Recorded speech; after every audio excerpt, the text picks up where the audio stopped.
Σήμερα θα ακούσεις μία ιστορία που δεν θα σου πουν ποτέ. Πριν το Χριστό, πριν τις αυτοκρατορίες της Δύσης, υπήρχε ένας θεός και ένας βασιλιάς που τόλμησαν να ενώσουν τον κόσμο.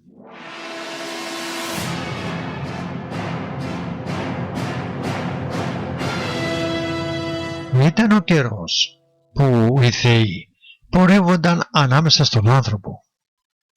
Ο Διόνυσος, γιος του Διός και της Εμέλης, έφερε στην Ασία το κρασί, το πάθος, τη μέθη και τη λύτρωση.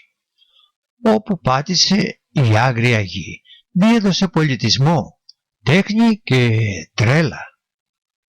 Ο Διόνυσος, με κρασί και όραμα, λέγουν πως διέσχισε την Ασία με σάτυρους και μενάδες. Όπου επέρασε, η άγρια φύση σημέρωσε. Τα θερία γέλασαν και ο άνθρωπος έμαθε το κρασί. Ο Διόνυσος δεν ήταν θεός του πολέμου, ήταν θεός ενώσεως. Ένωσε ανθρώπους και φύση, ζωήν και θάνατον, Ανατολήν και Δύσιν. Αιώνες αργότερα, ένας άνθρωπος από τη Μακεδονία ακολούθησε τα ίχνη του Θεού. Έλεγαν πως εκεί που έφτανε ο Διόνυσος, εκεί θα έφτανε και ο Μέγας Αλέξανδρος. Καλώς ήλθατε και πάλι στο κανάλι μας. Σήμερα θα βάλουμε ένα ερώτημα. Ο Διόνυσος και ο Αλέξανδρος ήσαν οι πρώτοι παγκοσμιοποιητές? Γράφτε στα σχόλια τη γνώμη σας. Πατήστε like και κάντε εγγραφή για περισσότερα βίντεο. Ο Αλέξανδρος, με φωτιά και σπαθί, ένωσε Ανατολή και Δύση κάτω από το ίδιο όνειρο. Όπως ο Διόνυσος διέσχισε την Ασία, έτσι και ο Αλέξανδρος ανέβηκε πέρα της Μακεδονίας, πέρα της Ελλάδος. Κάθε πόλης που επέρασε εθεώρη τον βασιλέα ως αντίγραφο του Θεού. Τα όρια της γης δεν ήσαν πλέον όρια, ήσαν σκιές μπροστά στην επιθυμία του ανθρώπου να επεκταθεί.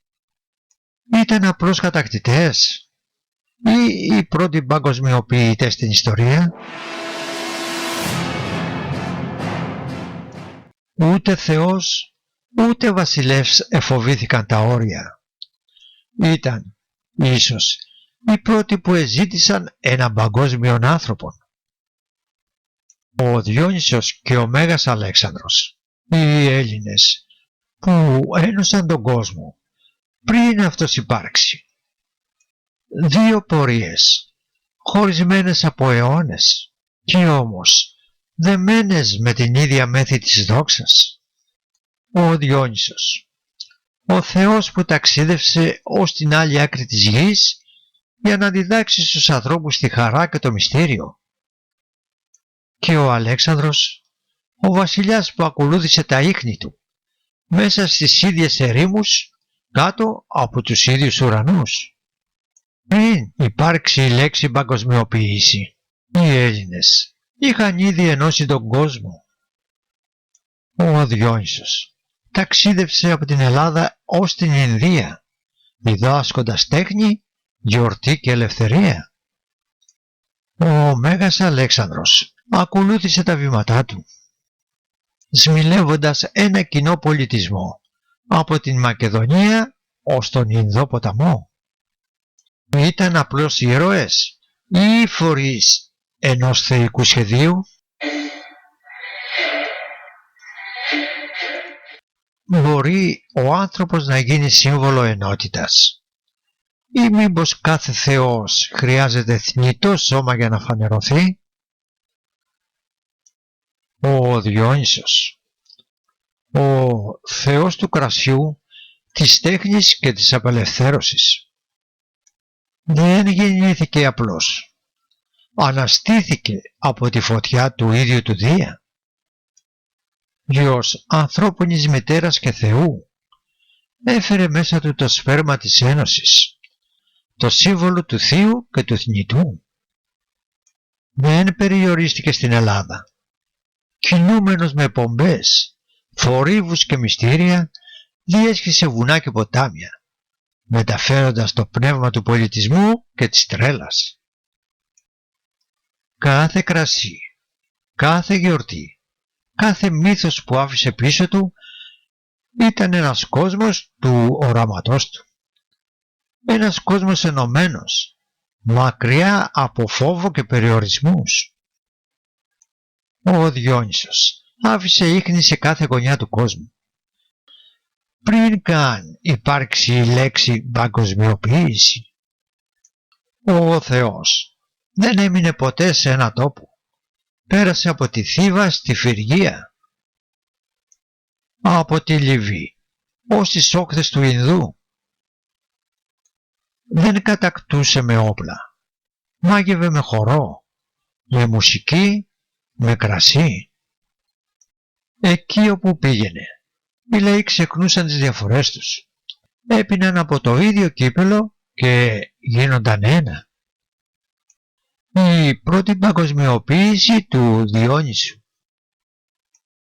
Όμως, σύμφωνα με τους αρχαίους συγγραφείς και ένας άλλος Έλληνας, 6.300 χρόνια πριν τον Αλέξανδρο, εξεστράτευσε στα ίδια μέρη και για τον ίδιο σκοπό. Αυτός ήταν ο Διόνυσος. Η εκστρατεία του ανά την οικουμένη είχε σκοπό, σύμφωνα με τον Αθανάσιο Σταγυρίτη, τη διάδοση της λατρείας του Δία. Φωτεινός ουράνιος Θεός και του λαμπρού, ευγενούς και ύψης του πολιτισμού που πηγάζει από αυτήν. Έτσι ο Διόνυσος έφτασε μέχρι την Ινδία, ακολουθώντας την εξής διαδρομή, όπως τη διασώζει ο Σταγερίτης μέσα από πολλούς αρχαίους συγγραφείς. Από την πατρίδα του τη Θήβα πήγε στη Φρυγία, όπου υποβληθεί σε καθαρτήριες τελετές, μοιήθηκε στα ιερά μυστήρια και χειροτονήθηκε ιερέας. Επιστρέφοντας στην Ελλάδα, εσύναξε πολυπληθές στράτευμα, κυρίως από γυναίκες, με σκοπό τη διάδοση της θρησκείας και του πολιτισμού, του φωτός στην αναοικουμένη.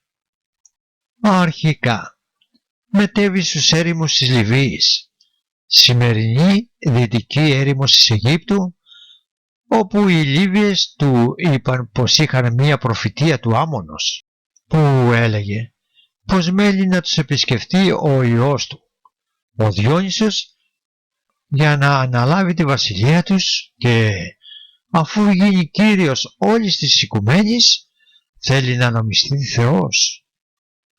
Τότε ο Διόνυσος ίδρυσε στην εκεί έρημο το μαντίο του Άμμονος, όρισε ιερείς και γιορτές προς τιμή του και έκτισε μία πόλη κοντά σε αυτό. Αυτή η έρημος εκλήθη Αμμόνιος χώρα και είναι η σημερινή Σίουα. Επειδή το αστρονομικό συμβούλιο του Άμμονος ήταν κρυός, τον παρίσταναν με κέρατα κρυού και κατά επέκταση παρίσταναν έτσι και τον ιόν του Διόνυσο. Αργότερα παρίσταναν Τιουτοτρόπος και τον Αλέξανδρο, ή τους παρίσταναν φορώντας τέτοιους είδους περικεφαλαία. Ο Διόνυσος ζήτησε πρώτος χρησμός από το μαντίο του Άμμονος για την εκστρατεία του. Ο χρησμός που του εδόθη ήταν πως αν ευεργετήσει τους ανθρώπους θα έδριζε την αθανασία. Δεν είναι τυχαίο λοιπόν που ο Αλέξανδρος, αφού έλαβε τον ίδιο χρησμό από το μαντίο και αφού το ανακαίνισε, θέλησε να ταφεί εκεί. Προφανώς γνώριζε από την ιστορία του Διονύσου. Μετά τη Λιβύη ο Διόνυσος μετέβη στην Αίγυπτο, όπου δίδαξε τη λατρεία του Άμμονος Διός και του Ολύμπου. Δίδαξε επίσης την γεωργία, την αμπελουργία, την ινοποιία, τη ζυθοποιία. Συνέχισε την εκστρατεία του στη Συρία. Ο Σταγυρίτης μας πληροφορεί πως οι Εβραίοι τελούσαν βακχικές τελετές, κρατώντας θρησούς. Διέτρεξε όλη την Μικρά Ασία. Στην Λιδία έλαβε ιδιαίτερη υποδοχή και από εκεί πέρασε στη Θράκη. Στη Θράκη πολέμησε και νίκησε τον ασεβή βασιλιά Λικούργο. Έστεψε βασιλιά της Θράκης τον εγχώριο Θάροπα, αφού δίδαξε σε αυτόν τα μυστήρια του Διός. Το βασιλικό και ιερατικό αξίωμα του Θάροπα διαδείχθη ο ιός του,